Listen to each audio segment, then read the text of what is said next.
awesome students.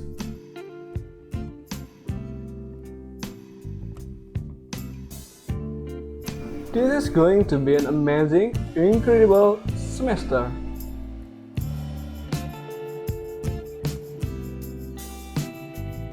I'm Mr. Agung, and I will be your lecturer again in this semester.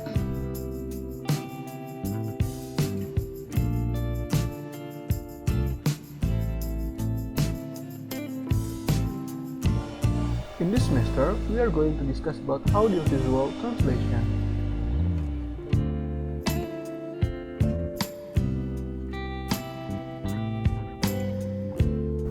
Now, let's take a look at my slides here.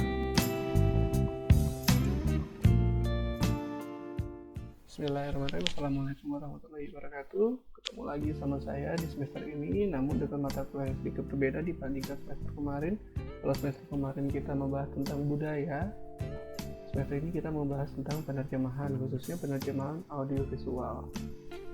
Ya, seperti yang kita tahu, penerjemahan audiovisual itu terdiri dari kata penerjemahan audio dan visual. Penerjemahan seperti yang kita tahu mengalih bahasakan atau mentransfer pesan yang ada dari bahasa sumber ke dalam bahasa sasaran. Berikutnya audio adalah suara, visual adalah gambar. Jadi secara harfiah bisa kita artikan penerjemahan audiovisual adalah penerjemahan yang melibatkan antara teks, gambar, dan juga suara. Apa yang terlintas di benak kalian ketika kita ngomongin audiovisual? Audiovisual adalah seperti apa contohnya? Film, apalagi video game. Nah, kita juga membahas terutama dua itu yang akan kita bahas, film dan video game. Namun pertama kita akan membahas dulu tentang film, penerjemahan film. Ketika kita ngomongin penerjemahan film, maka ada dua tipe penerjemahan film, yaitu subtitle dan juga dubbing. Saya yakin kalian tahu subtitle itu apa, dubbing itu apa, karena kalian sudah sangat familiar dengan dua istilah itu. Subtitle adalah gambar yang adalah tulisan yang ada di bawah untuk menerjemahkan kata-kata dari si karakter-karakter yang ada di film, sedangkan dubbing ada penggantian suara penggantian suara karakter oleh orang lain dengan bahasa sasaran.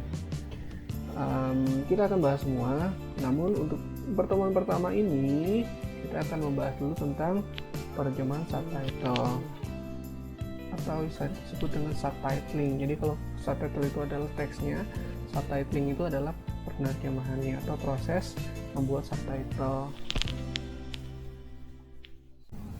Kalau secara definisi, kata Sidious dan Anderman itu adalah terjemahan dalam bentuk tulisan yang ringkas dan berasal dari dialog asli yang muncul dalam bentuk teks baris yang biasa diletakkan di bagian bawah layar. Ingat ya, bagian bawah layar. Sedangkan menurut Gottlieb, subtitle adalah bentuk penerjemahan lintas saluran komunikasi, penerjemahan dua semiotik. Dua semiotik itu karena ada dua mode, di situ ada gambar dan suara menjadi teks pada media polisemiotik seperti film, televisi, film ataupun DVD dalam bentuk satu baris atau lebih. Teks yang tertulis yang ditampilkan di layar setelah terlebih dahulu disesuaikan dengan pesan aslinya. Ingat, satu baris atau lebih.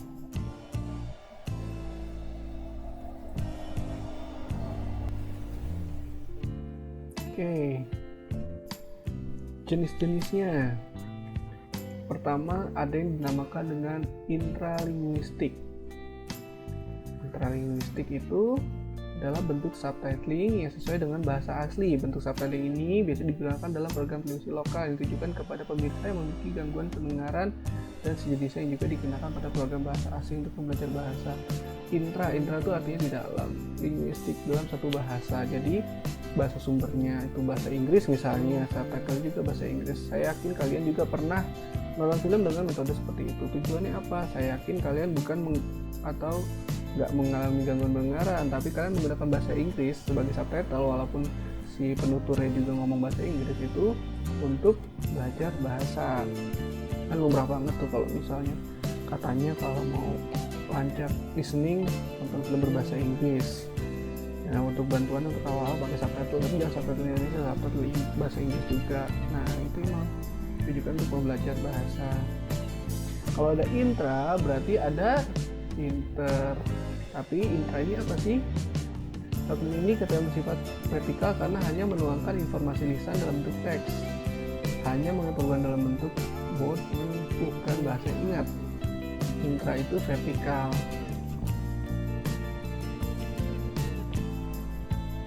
Nah, berikut adalah inter. Kalau ada intra kan ada inter. Interlinguistik antar bahasa melibatkan dua bahasa, yaitu bahasa asli yang dituangkan dalam teks bahasa sasaran. Oleh karena itu, subtitle engineering ini bersifat diagonal, dalam arti penyewa subtitle harus mentransfer informasi lisan dalam bahasa asing kemudian dialihkan dalam bahasa sasaran sekaligus dalam bentuk teks sehingga terjadi perubahan mode dan bahasa. Jadi tadi bilang tuh kuadrannya seperti ini. Ini sumber ya, BSU, ini BSA. Nah, ini gambar, ini teks, ini gambar, ini teks. Kalau dari BSU, gambar dituangkan dalam bentuk teks, satu nggak nyebrang gini, tersebut intra tadi, makanya dibilang vertikal, satu garis kan ke bawah, vertikal. Nah, kalau interlinguistik dia melibatkan bahasa sasaran, omongan yang berupa dan gambar yang berupa bahasa Inggris, bahasa sumber dituangkan dalam bentuk teks bahasa sasaran, makanya larinya ke sini, makanya namanya diagonal. Dengan kata lain, subtitle disebut vertikal jika bahasa teks sumber sama dengan teks sasaran, sedangkan disebut diagonal jika bahasa teks sumber berbeda dengan bahasa teks sasaran. Jadi tadi ya penjelasannya. Lalu subtitle itu ada standarnya loh, nggak asal bikin, nggak asal nulis, nerjemahin, nggak, ada standarnya. Ini standar di Eropa, ditulis oleh Karamitoglu, tapi dipakai juga di sini. Pertama, posisi pada layar. Nah, pada posisi pada layar, subtitle itu ditempatkan di bagian bawah layar sehingga tidak menutupi gambar. Baris terendah setidaknya 1/12 dari total tinggi layar. Posisi teks di tengah bagian bawah. Makanya kita tahu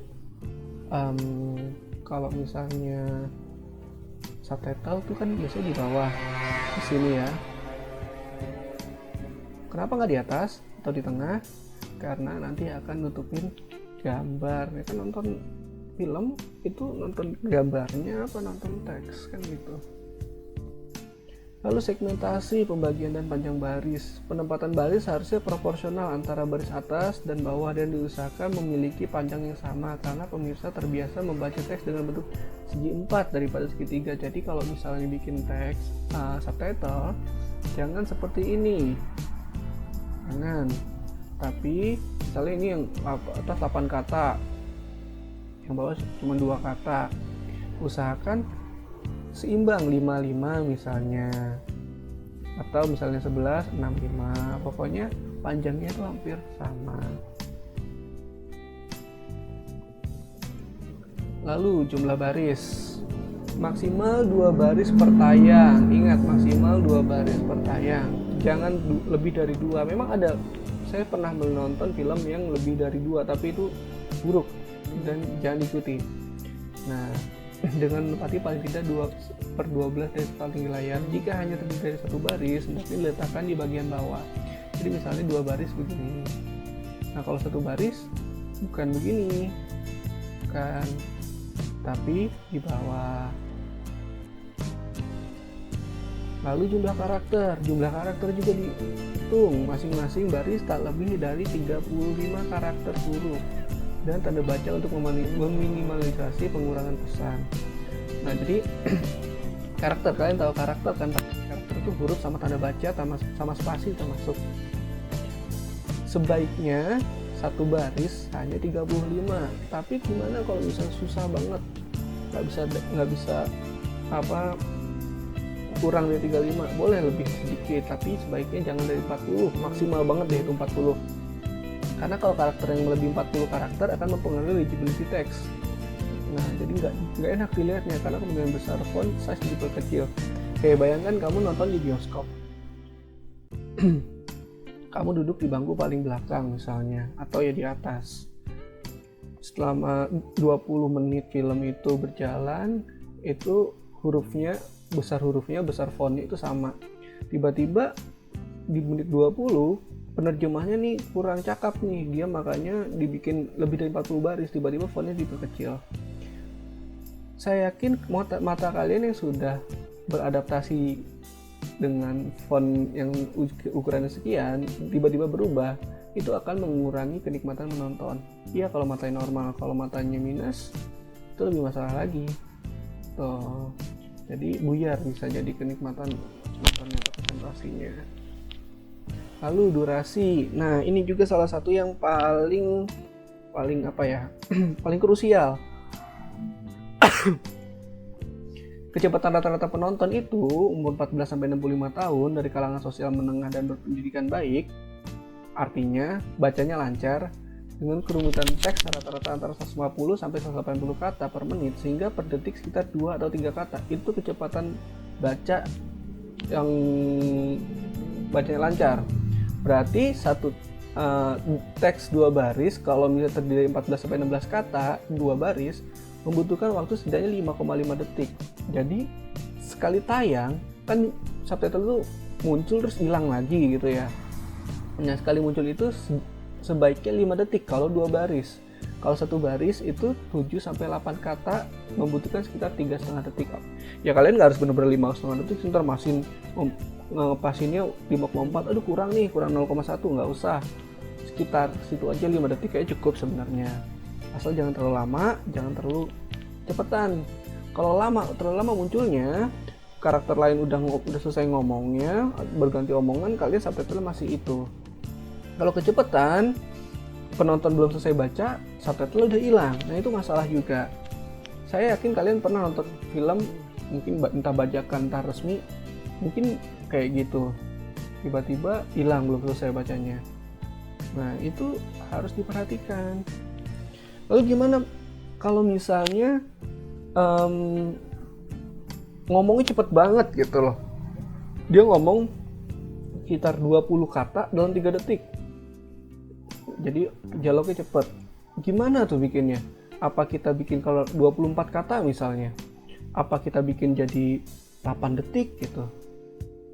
Atau gimana? Kita potong?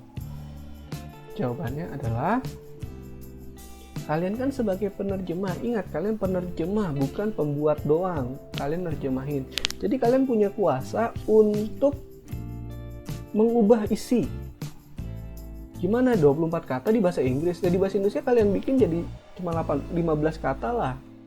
Gitu. Gimana caranya? Nanti ada strateginya. Jadi ingat kalian sebagai penerjemah, kalian punya wewenang untuk menyingkat atau memadatkan isi dari subtitle kalian. Berikutnya, tanda baca.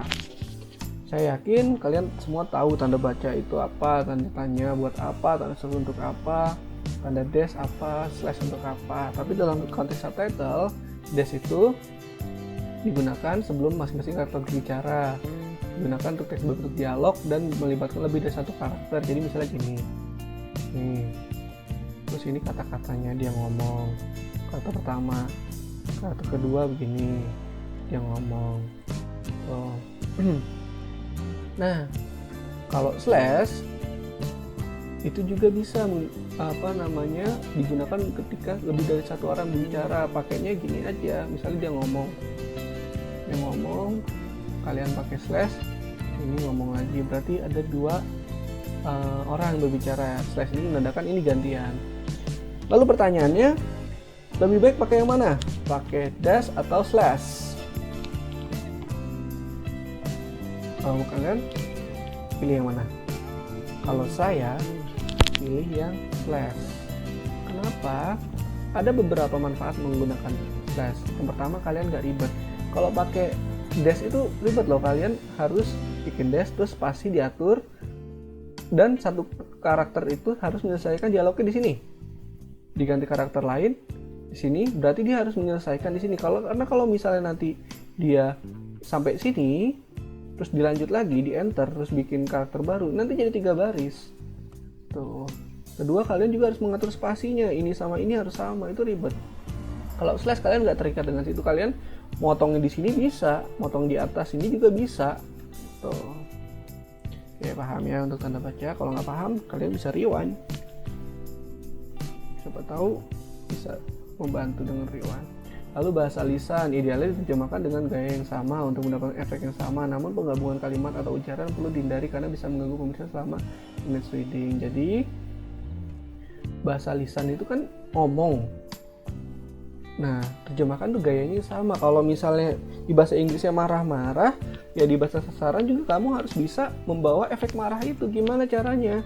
Ya dengan kata-kata kasar misalnya. Berikutnya, tadi kan kita sudah bahas kalau misal lebih itu gimana, ya dihilangkan, ya kan.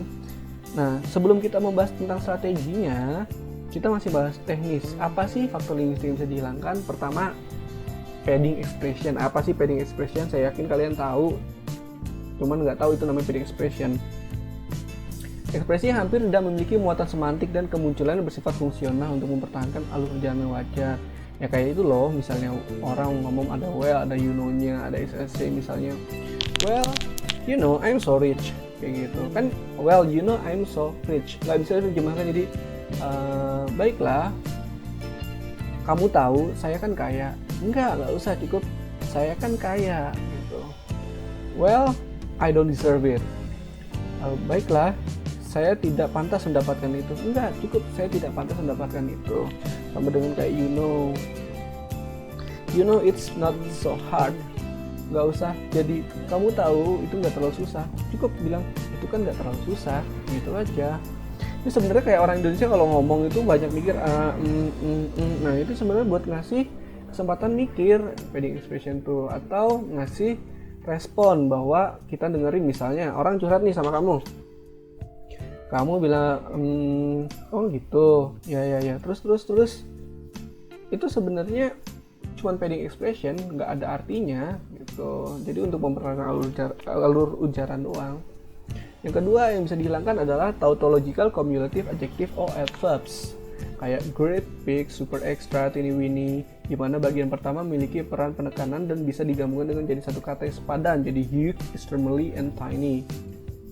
Nah, jadi kalau misalnya ada yang lebay gitu, bahasa sumber yang ngomong penekanan kebanyakan, kalian bisa persingkat dengan satu kata aja, cari satu kata yang pas, misalnya super bigger extra portion, terjemahannya porsi besar aja, sudah cukup. Yang ketiga, responsive expression, kayak yes, no, okay, please, thank you, thanks, sorry, bisa dihilangkan dengan asumsi ungkapan tersebut telah dikenal luas oleh sebagian besar masyarakat di dunia. Tapi saran saya, terutama untuk poin 2 dan 3, B dan C, itu dihilangkan jika kalian benar-benar butuh space. Jika kalian masih punya banyak space, banyak ruang, ya nggak apa-apa, nggak diterjemahkan. Cuman yang A memang harus dihilangkan.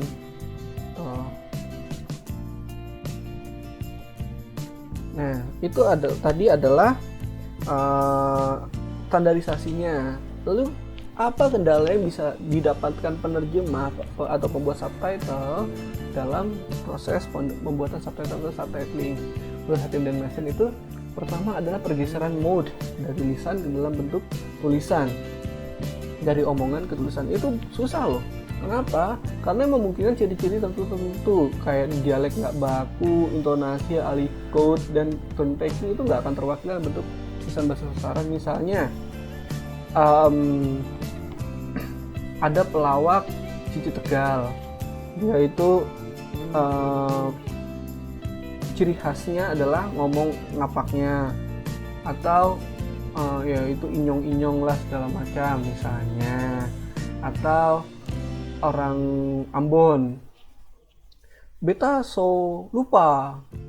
Tapi nggak hanya artinya doang di situ, tapi dia ada logatnya, ada intonasinya. Itu susah. Terus kayak siapa tuh?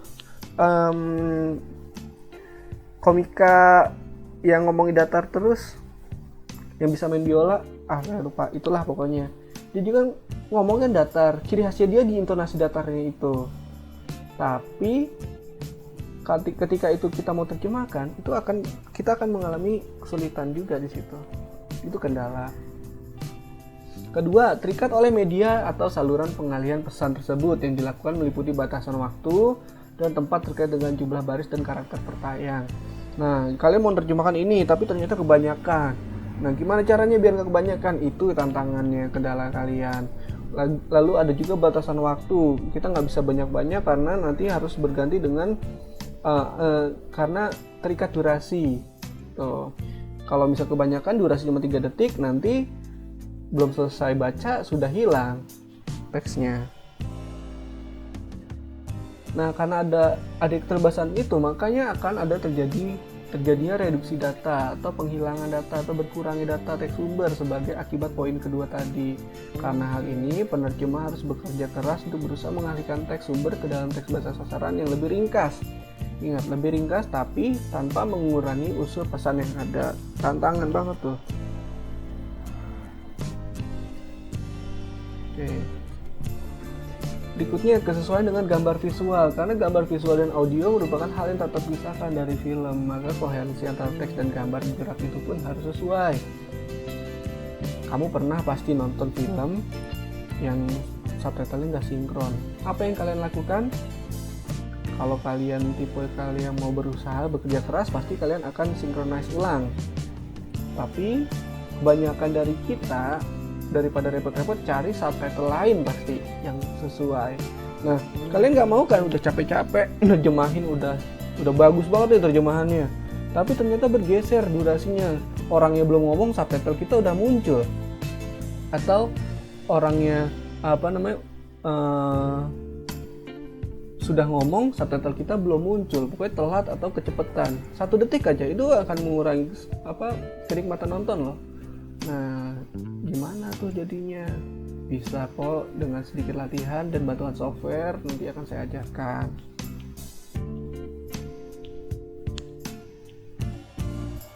Lalu kenapa itu bisa jadi kendala? Karena nggak lepas dari kenyataan bahwa pada saat menonton, setiap pemirsa atau penonton secara bersamaan harus berhadapan dengan 4 jenis tanda. Yang pertama, verbal, acoustic, sign, yaitu dialog. Orang yang nonton film pasti memperhatikan dialognya. Lalu selain ada verbal acoustic sign, ada non-verbal acoustic sign. Non-verbal, bukan kata-kata, berarti musik efek suara, kayak misalnya film horor masuk ke lorong gelap, tiba-tiba musik yang bikin merinding.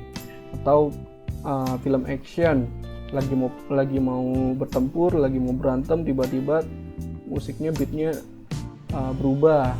Itu efek, dan itu sangat diperhatikan oleh penonton juga.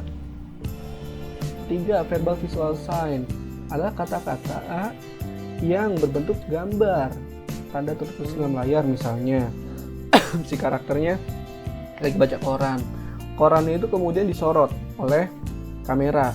Biasanya yang disorot itu mengandung clue untuk filmnya, misalnya Spider-Man is dead. Nah, itu clue juga, informasi yang harus didapatkan oleh penonton ketika sedang menonton film itu. Selain itu ada juga non-verbal visual sign, jadi tanda gambar yang bukan berupa kata-kata. Segala terlihat di layar selain kata-kata, misalnya gambar pemandangan gitu. Nah, penonton tuh 4 ini diperhatiin. Nah, lalu gimana bikin subtitle yang efektif?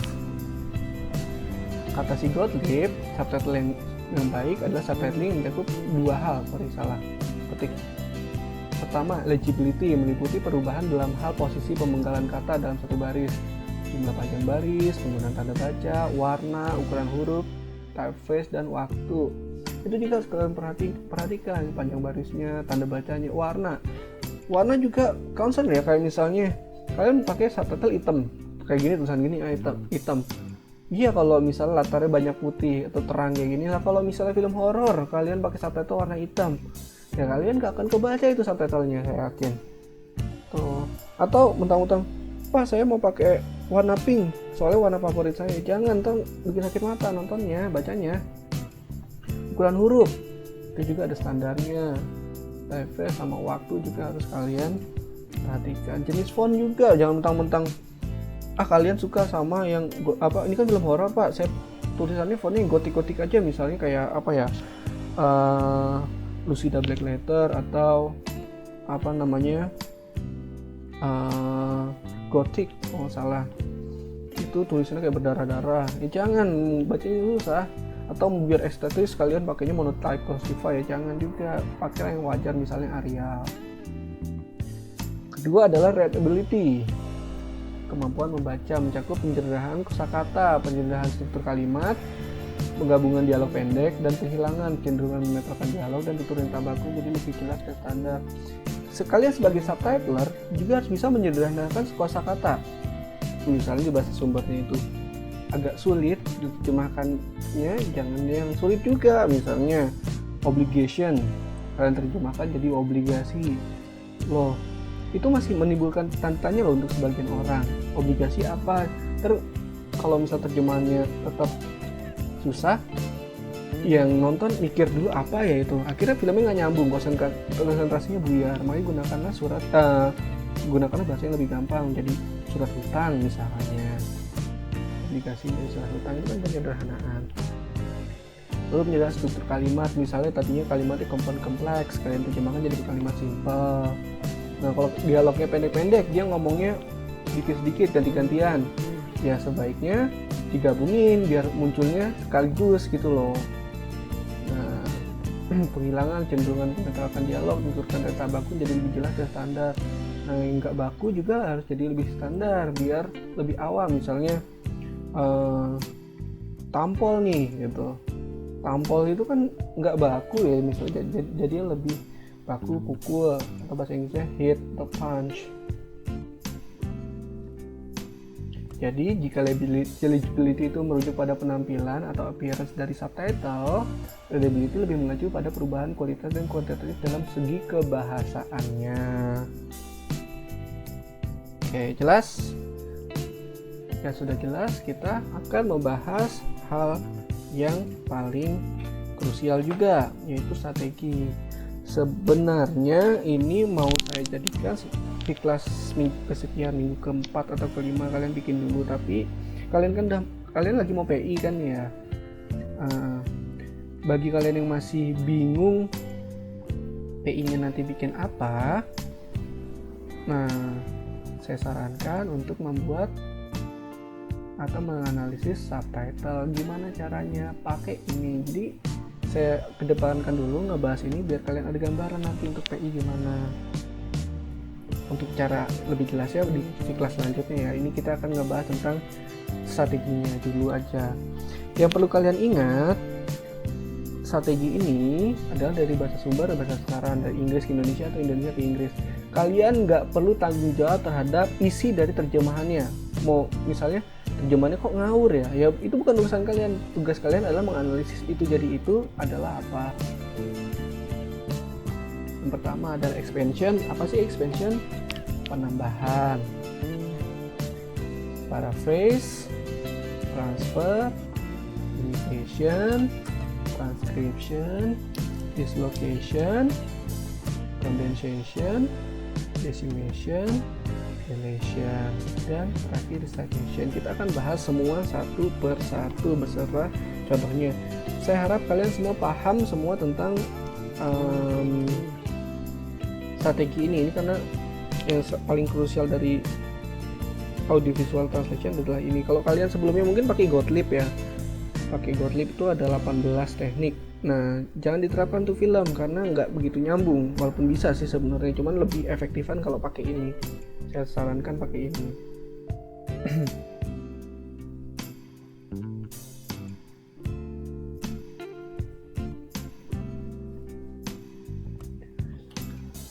Oke, yang pertama ada expansion atau penambahan. Nah, strategi ini dipakai saat bahasa sumber memerlukan keterangan tambahan, misalkan tidak terdapatnya nuansa struktural yang sama pada sasaran. Nah, contohnya ini, Indonesianya luas juga dengan kesalahan. Luas juga dengan kesalahan. Kalau kita bahasa Inggris biasa, apa sih? It's wide of mistake, misalnya. Nah, ini also as wide as the possibility of mistakes. Ingat, sekali lagi kalian nggak bertanggung jawab atas isi terjemahannya. Ini dari Indonesia ke Inggris. Saya ambil dari film The Raid. Jadi bukan saya yang terjemahin.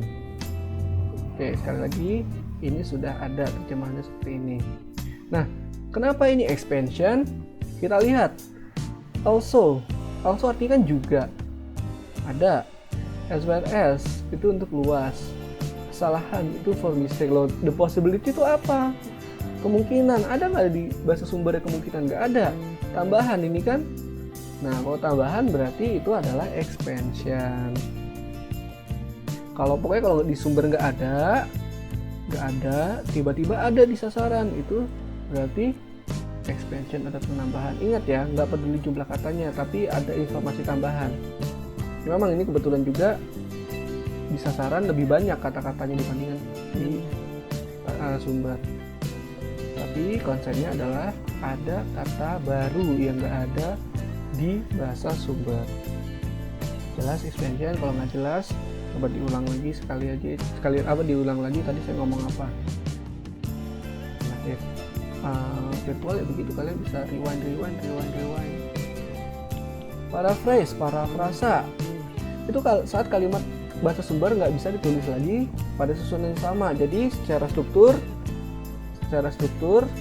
itu berbeda. Tadinya frasa jadi klausa, tadinya klausa jadi frasa, tadinya kata jadi frasa, tadinya kalimat jadi frasa. Itu kan beda susunan, atau dibolak-balik. Tadinya pasif jadi aktif, reaktif jadi pasif misalnya. Itulah parafrasa digunakan. Strategi ini dapat diterapkan di penerjemahan subtitle dan penerjemahan teks tertulis. Oke. Coba nih contohnya, Indonesianya bahasa sumbernya adalah cepat kerjakan. Kalau misal kita terjemahan biasa kan quick do it, ya kan? Tapi dalam bahasa Inggris jadi di sini di film itu jadi just do it, quick. Nah, dari segi struktur aja berbeda. Ini cepat kerjakan, ini apa klausa? Satu klausa, ini jadi dua klausa, just do it dipisahkan dengan koma, quick. Ada koma tiba-tiba, strukturnya udah beda.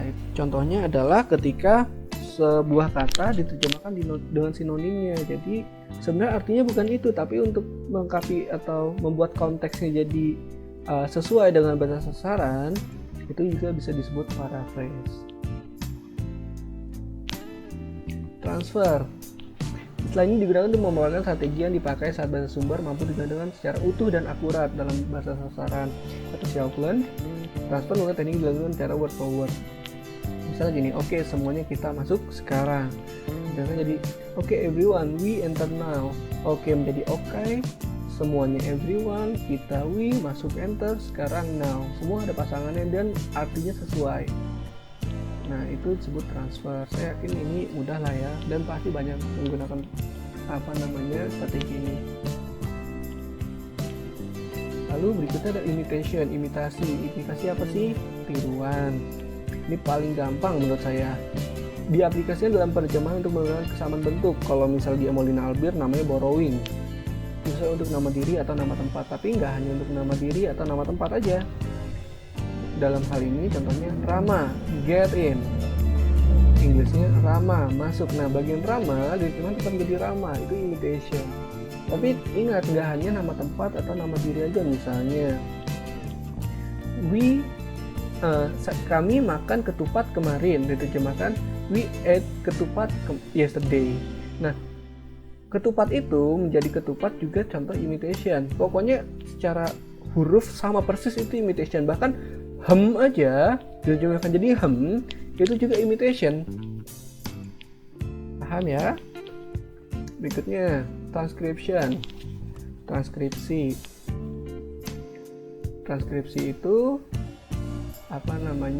turunan.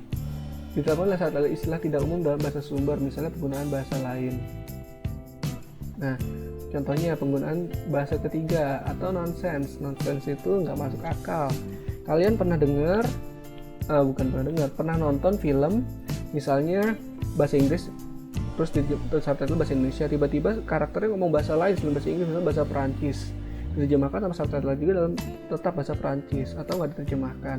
Nah, kalau misalnya ada selipan gitu, diterjemahkan jadi bahasa aslinya tetap bahasa Perancis, ngomongin terjemahan bahasa Perancis atau bahasa Rusia, atau ditulisnya speak in Russian misalnya gitu, itu bisa cukup dikategorikan menjadi transcription.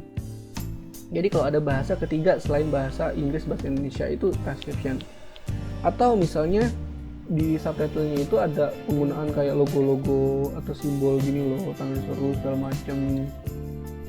Nah, itu juga bisa kita bisa kategorikan sebagai transkripsi, karena itu nonsense language. Biasanya di film-film kalau misalnya marah terus disensor jadi kayak gitu. Berikutnya dislokasi atau dislocation. Nah, dislocation dipakai ketika penerimaan efek lebih penting dibandingkan dialog. Ingat ya, efek itu kuncinya, lebih penting daripada dialognya. Nah, bahasa Indonesianya bangsat itu pasti bakalan membelah gue. Kalau misalnya kita mau hitung harfiah, bangsat itu sebenarnya adalah kutu kasur. Bangsat itu kutu kasur. Kalau percaya cari di Google. Nah, kalau misalnya kita terjemahkan, kalau isinya lebih penting daripada efek, kita akan terjemahkan that flee.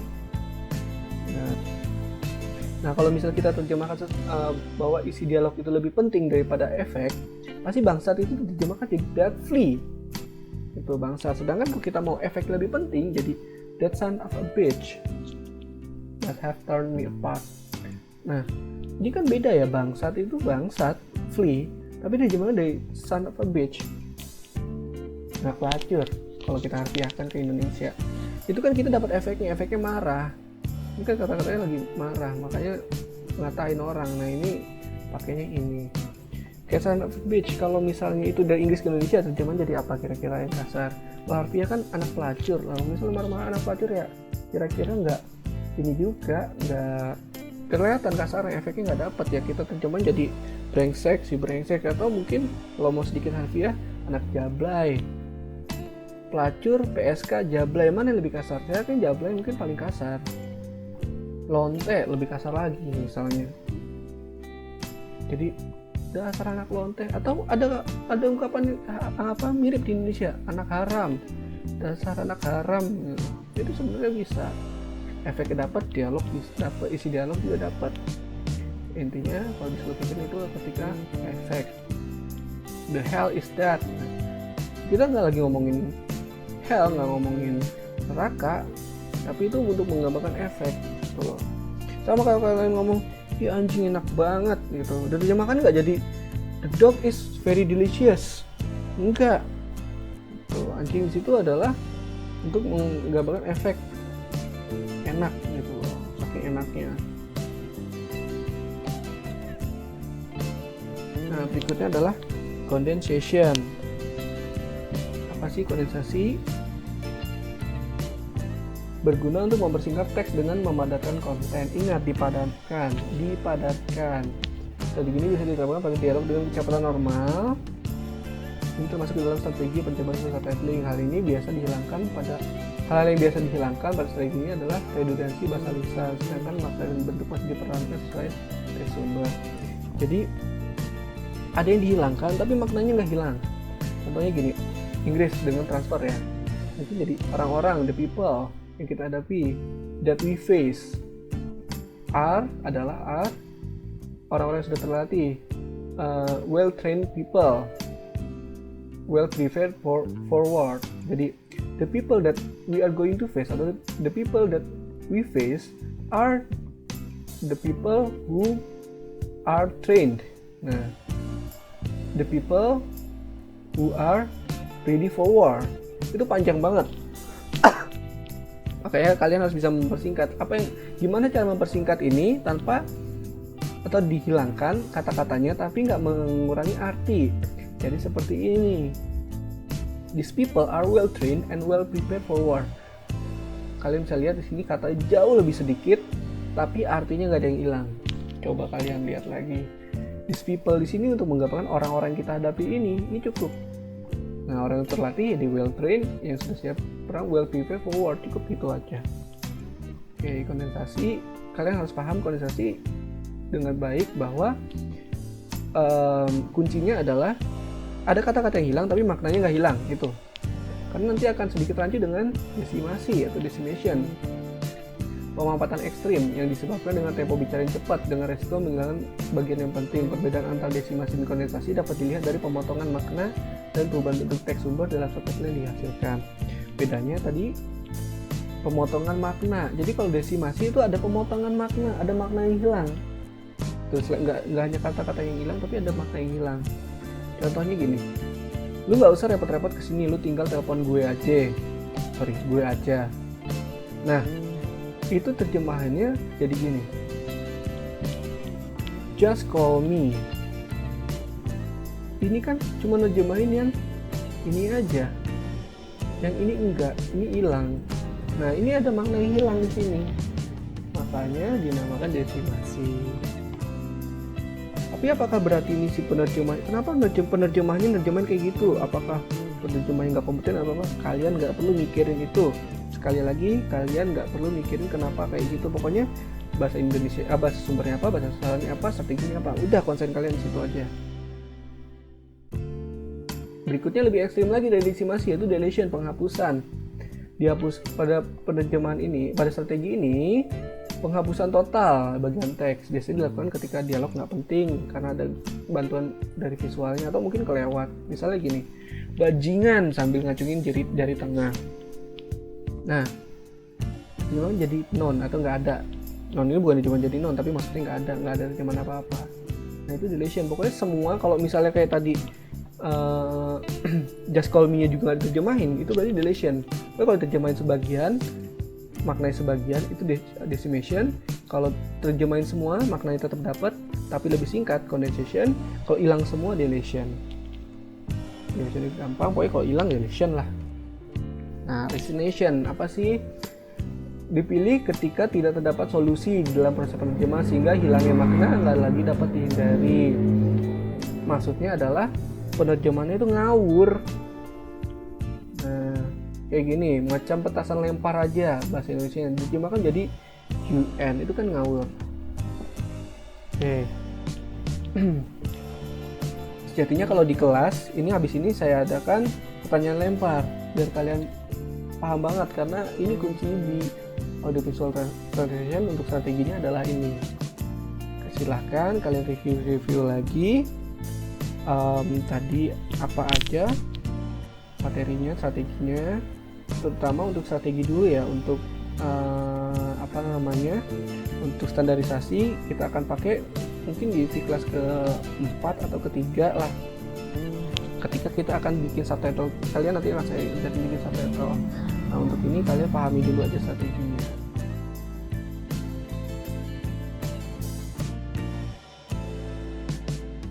Okay, that's all for this session. See you again in the next session. Bye bye.